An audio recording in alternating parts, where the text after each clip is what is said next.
Homer, one of the images that comes down to us of possibly one of the greatest literary talents of the Western world, is that of a blind poet. We don't know if it's anywhere close to reality, but the legacy left behind by a guy called Homer from 28 centuries ago is significant in Western tradition.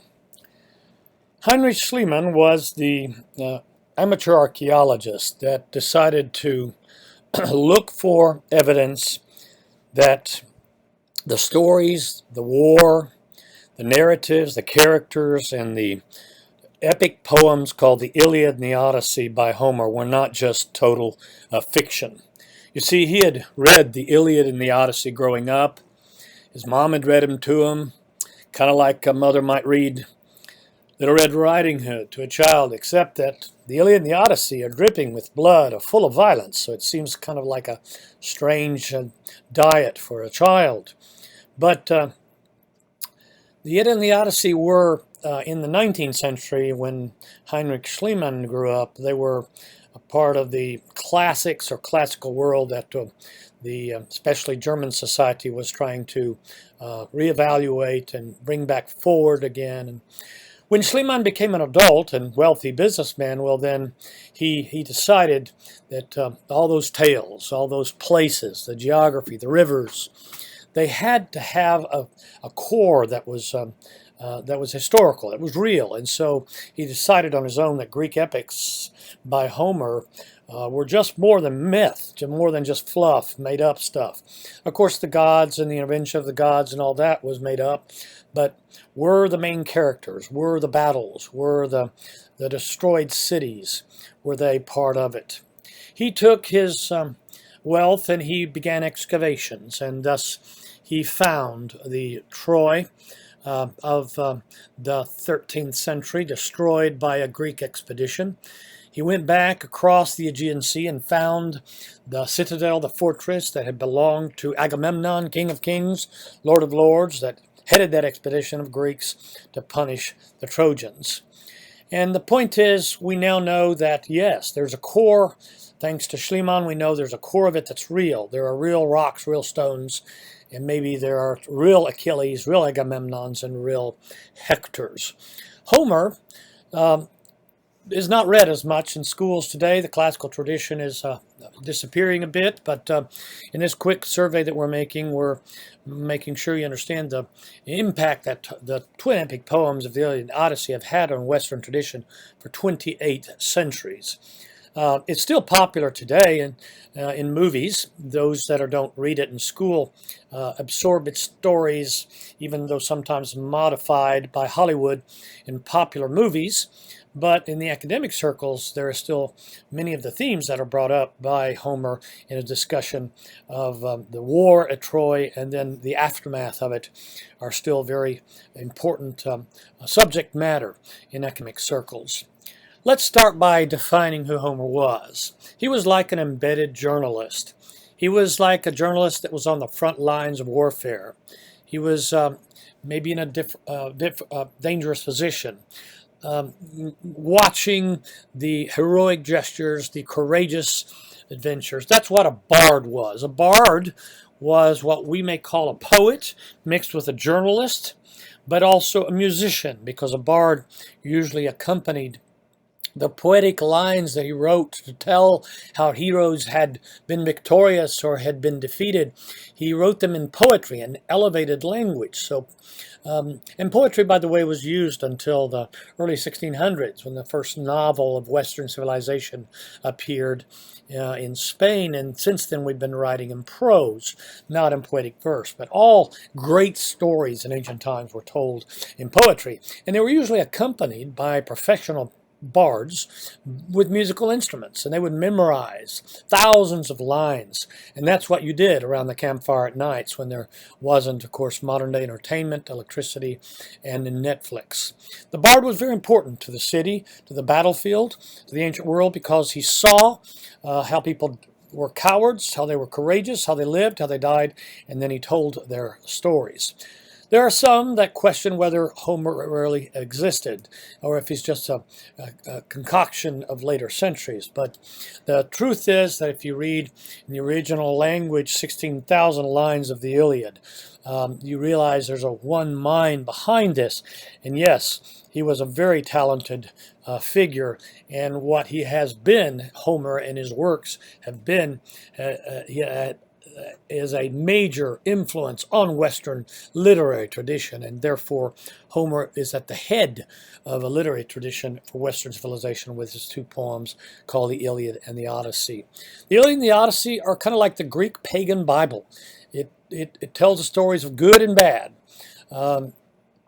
They are to be an example, to point the way on how to organize your life, what to do.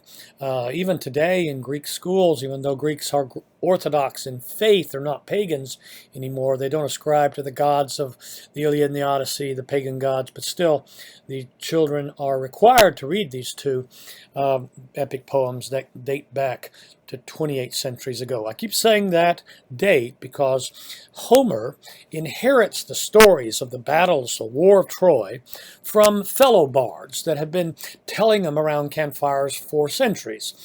Homer is about 5 centuries removed from when the Trojan expedition happened, but he is the first one to take them out of the oral tradition and write them down, and that is a very important function. Aristotle, the great philosopher of Athens of the 4th century before Christ, will have high praise for Homer, even though he's not too keen on poets.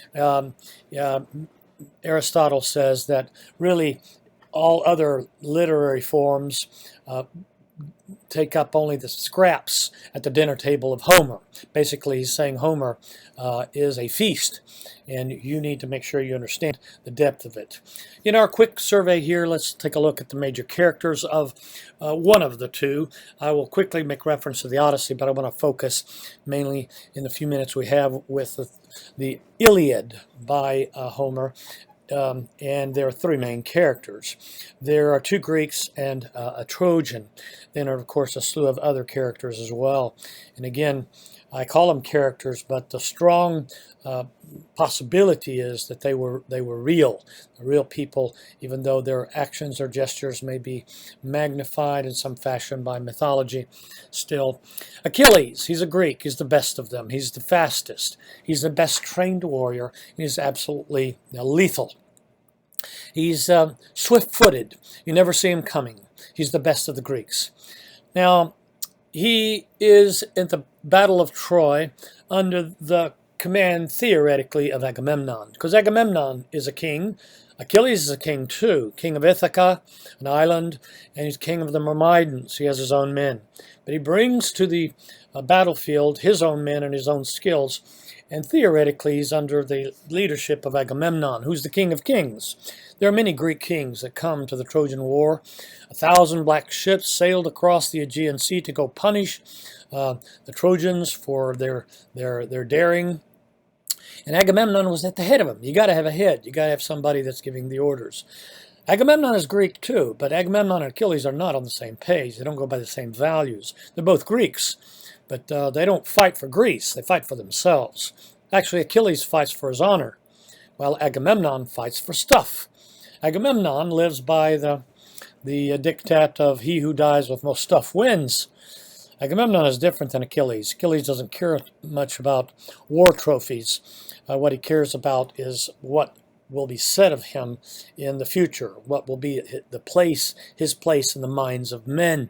And honor is most important to him, while Agamemnon is most interested in sheer power and in possessions. Hector is a Trojan, and he's a hero too. And the Greek poet Homer pays high praise to him because he is courageous, and also he's a family man, which kind of makes him stand out in this world of kings that have harems and where women are second-class citizens and are devalued.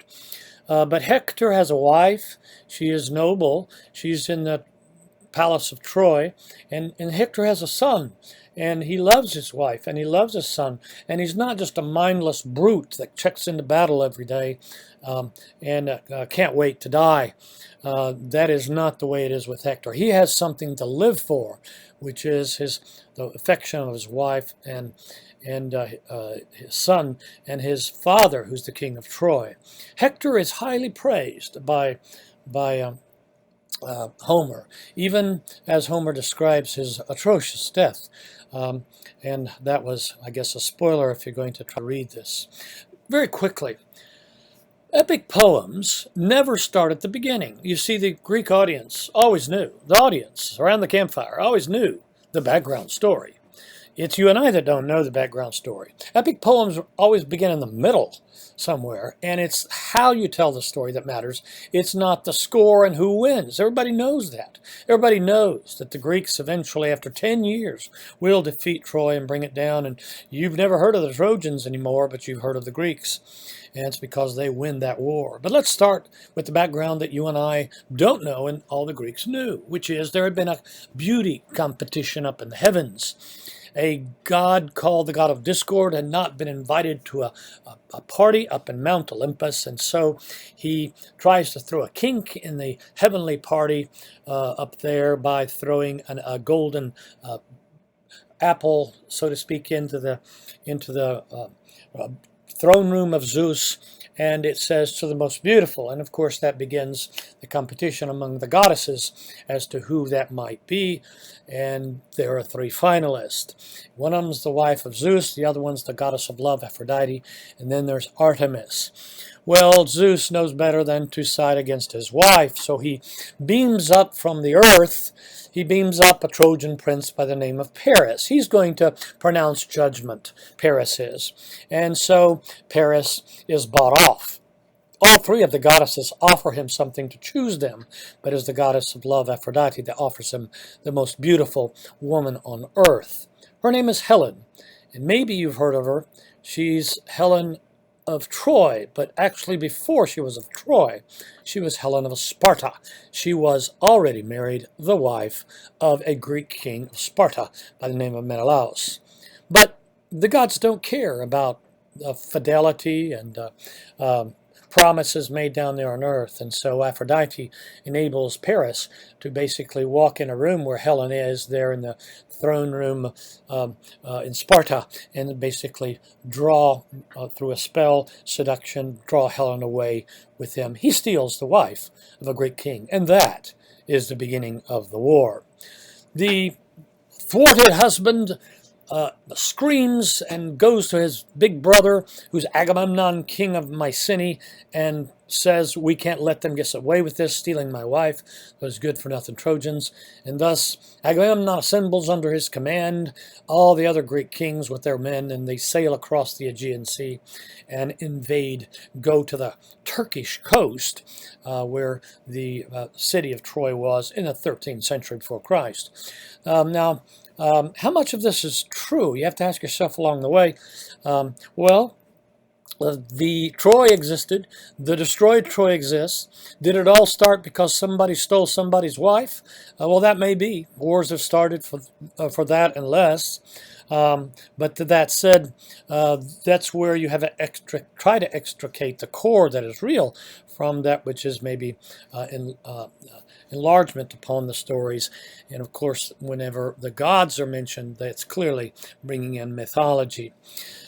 But the Iliad by Homer does not start with that background. Everybody knows that background. Why the War of Troy started, who wins, who loses, and all of that. It's how you tell it that matters. And how he starts the Iliad is with a fight between 2 Greeks. Achilles, the best fighter of the Greeks, and Agamemnon, the king of kings. And Achilles is about to kill his own king.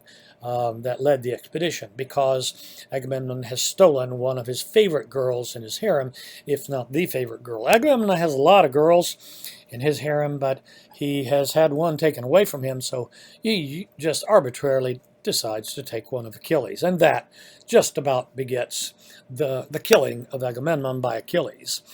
Achilles can't kill Agamemnon, though. He's reminded by the goddess of reason, that would be Athena, because if he does, he will have no honor in the days to come. You can't kill your own king and go down in history with honor. And thus, Achilles does the second best thing. He just quits. He says, let's see how you do in a fight against the Trojans without me and my men. And so he leaves the fighting, and that ends on total disaster. The Achaeans, the Greeks, start losing day in and day out. Their cemeteries by the beach of Troy start filling up. They are desperate. Agamemnon would like to bring Achilles back in the fight, but he knows that Achilles won't listen to any entreaty of his. He does send the girl back that he stole, but it's going to take one of the best friends of Achilles to attempt to bring him back, but even that fails. What does work to bring Achilles back into the battlefield is the death of his best friend, called Patroclus.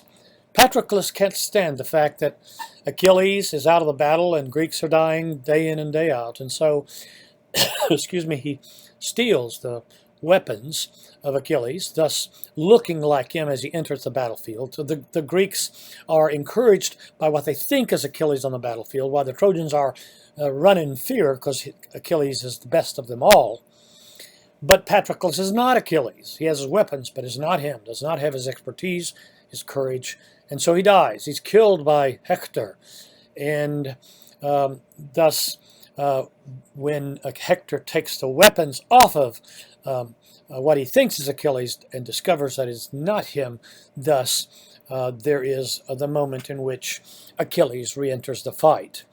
When the Greeks go back to the tent of Achilles and tell him his best friend died, killed by Hector, well then he has a new set of weapons made for him.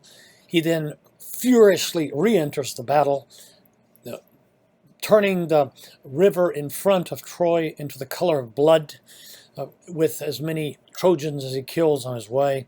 And then he goes up to the ramparts of Troy and dares Hector to come down from behind those walls, and one-on-one fight. Whoever wins, that ends the war. And Hector knows he has to go because he's the defender of Troy, and he lives by that. He cannot shrink back, even though he in his soul knows there's no way to defeat Achilles. But the most fearsome, a man-killing machine, is a man that doesn't care whether he lives or dies and has great expertise with weapons and great weapons. Achilles does kill Hector. There's no doubt in anybody's mind what's going to happen. What happens afterwards, though, is far worse, in a sense, to ancient world. When a warrior dies, you take his weapons and you give his body back so it can be burned, so it can be honored by those that loved him. But instead, Achilles, in his fury, absolutely refuses to give the body back, pierces the 2 feet, the ankles of Hector, and then drags his body around the walls of Troy for 9 solid days until exhausted. He goes back to his tent, having exhausted his fury, and all the Greeks and the Trojans and the gods look upon the scene of Achilles dragging the body of Hector around the city with absolute horror. What kind of a person is now Achilles? Well, I've taken you just about to the end of what the Iliad is, but let me back up and just talk about quickly some themes, and then make a quick mention of the Odyssey and be done with our look at Homer. Warfare is on every page of the Iliad. You drop into a world of a warrior culture, the Mycenaeans, where warfare was a standard. That's what they did. That's how they gave meaning to their life. And the gods were of no help. In fact, they started battles. I'll remind you that in the background of the War of Troy is the fact that there was a competition in heaven, and that really begot the act of Paris stealing the wife of a Greek king. The gods are to blame. The gods. It's a crazy universe in which the gods couldn't care less about men dying down on earth, and they're not the ones dying up there. They side, half of the gods side on the side of the Trojans and half on the side of the Greeks. What kind of a universe is that, where you can't count on the divine? Oh, they exist, the Greeks said, but you can't count on them to give you an answer to the meaning that a human being has, which is, how do you give meaning to life? How do I give meaning to my life? You can't count on the gods. If you live in the Homeric world, in the Mycenaean world, where there is bloodshed everywhere, you can't count on the gods to give you meaning to that. So, as Homer tells the story, remember, it's how you tell it. It's not who wins, who loses, who dies or not. Everybody knows that. It's how you tell it. In the telling of the story, Homer is brilliant because he, first of all, portrays how most warriors on the battlefields on both sides operate. They operate in search of honor and glory. And it's called the heroic orthodox motto, which means I can't choose where to be born, where to live that much. I live in a violent world where there's a lot of warfare. So the only thing I can choose is how to die. That is, I'm going to choose how to die. I'm not going to die in a nursing home of Alzheimer's. I'm going to choose to die in a heroic battlefield. That's how I choose to die. Now, they don't have any romantic feelings about warfare. There's no music playing in the background when your day comes, your moment comes, and somebody runs a sword or a spear through you. It's always very tragic and very brutal. But the heroic Orthodox motto says, at least I get to choose how to die. And both sides, Greeks and Trojans, would go by this. And excuse me, this is Achilles, and this is Hector. Both of them live by this code. There's a few, like Paris, who live by a little code, which is despised by both Greeks and Trojans. It's called the Paris syndrome, or we can call it that. Paris, he's not serious about the battlefield. He goes into it every once in a while, but he is likely to die very quickly unless he's protected by the gods, because he's not serious about the battlefield. He forgets his weapons. He tries to borrow. He's not a serious warrior because he's more serious in a bedroom. You see, the Paris syndrome is about physical beauty, sex, etc. They knew that in ancient Greece, the Mycenaean warriors, but they despised it too. Somebody that organized their living by this was seen as superficial and likely to die very quickly. There was another option that Homer seems to present as he tells the story of the Iliad. He puts it on a shield. The new weapons of Achilles that he needs to go back into the battle when his old ones are stolen by Hector. On the shield, there's these beautiful scenes of marriage and parties and picking of the grapes and great life-asserting themes, happy days when there's no warfare. And basically, the Mycenaean warriors, what Homer's trying to say is they yearned for peace. They just didn't know where to find it. Where's the address? What corner of the world can you go to and just hang out and live quietly and not be disturbed? On Achilles' shield, there's the beautiful scenes of the simple life, the peaceful life, but as soon as Achilles grabs that shield and goes into the battlefield, that same shield is just besplattered with human tissue, bones, sinew, and it's simply a radical reminder of Homer that if you find out the address where there are no murders, there's no crime, there's no theft, there's no betrayals, let me know what the address is. Basically, we don't know where it's at in our violent world that we lived in. The end of the Iliad is very peculiar, and some scholars have remarked to it. It doesn't end with who wins and who loses. It ends with Achilles back in his tent exhausted, and the father of Hector, who's king of Troy, his name is Priam, gets through the Greek guards, Greek security, and gets into the tent of Achilles, who has just dragged the body of his son around the city for 9 days, and he begs him, gets down on his knees. The king of Troy begs Achilles, give me my son's body back so I can give him a decent burial. Achilles is 2 seconds from slicing the king's head off, and then something hits him. There's a sliver of the heart of Achilles where he discovers compassion. This seems to be the greatest discovery in the Iliad by Homer. Maybe the best that we can do, he seems to say, as he ends this way, is find a sliver of compassion for our fellow human being, even in a world where we're surrounded by violence. Which, by the way, in the final words, as Priam and Achilles talk, how many days do you need to celebrate your son's life? Priam says 12 days, and then they both basically look at each other and say, and then what do we do? Well, if you live in the Mycenaean world, then you got to go back to war, which is what they do. And then there's the rest of the story. And if all you're concerned about is the score, who wins, who loses, well, Troy is going to lose, the Greeks are going to win, and Troy is going to be destroyed. So that's the Iliad. It's a lot deeper than just a blood-soaked 16,000 lines of poetry. It's meant not to be read, it's meant to be heard, it's meant to be accompanied by an instrument, by a bard. Now that's the way you're supposed to hear this story told. One last thing, the aftermath is that a trick of a Trojan horse is concocted by a guy called Ulysses. And by the way, right after Troy is destroyed, Achilles is going to die too. Everybody knows that, the aftermath, but the Iliad doesn't bother to go there, because that's just the other background material that we're not necessarily interested in. The other epic poem is very unique too, in another way, in a different way.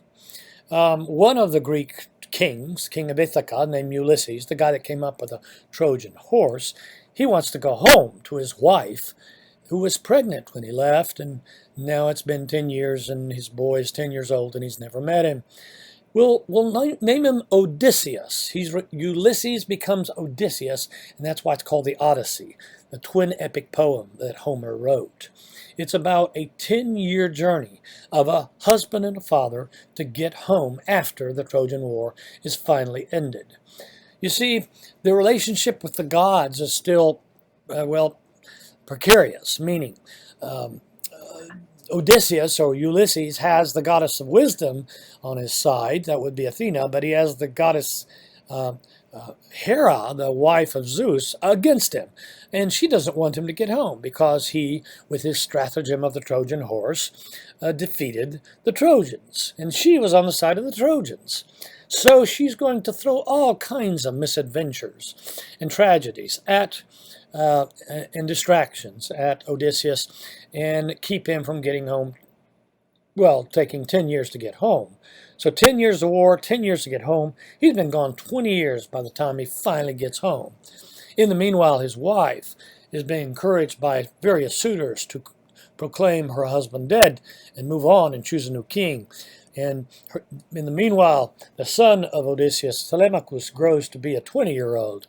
But in the end, finally, the faithful husband, gets home to the faithful wife and meets his son for the first time, and both of them kill the suitors.